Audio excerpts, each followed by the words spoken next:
This is the story of peanut butter.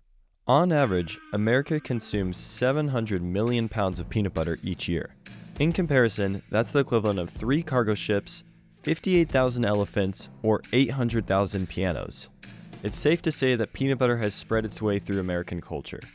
From peanut butter candies and cookies, to toppings on items like oatmeal or crackers.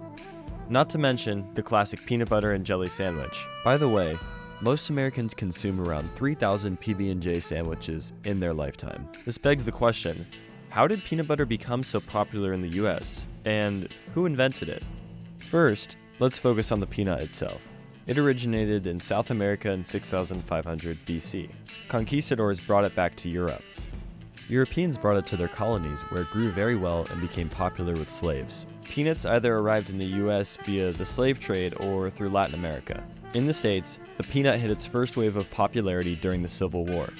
It was given as a ration to soldiers as a high-protein alternative to meat. This is my great-uncle George singing a Civil War-era song about peanuts, or as they called them back then, goober peas. The name goober peas evolved from the term of African slaves, unguba.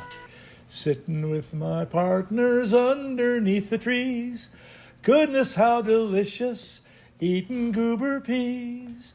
The peanut hit its second wave of popularity in the late 19th century when it was eaten, or thrown, during performances, moving pictures, and the circus.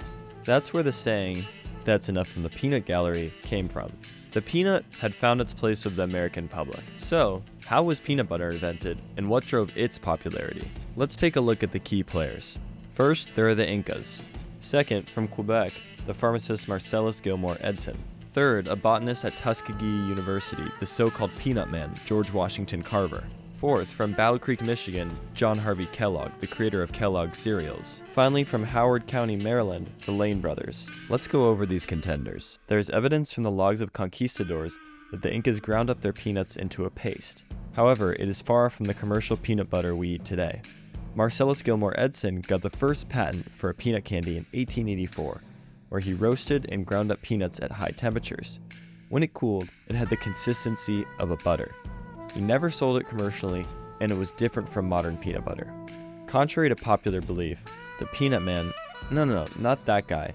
This guy, George Washington Carver, did not invent peanut butter, though in his lifetime, he did find 300 applications for the peanut. John Harvey Kellogg filed a patent 11 years after Edson for a nut meal. He streamlined the product to Americans. The Lane brothers were actually the first to sell peanut butter commercially. Unfortunately, their factory burned down in a fire, and one of the brothers went to work for Kellogg. Sound fishy? After Kellogg's commercial success, many would follow suit. So who created peanut butter? You decide.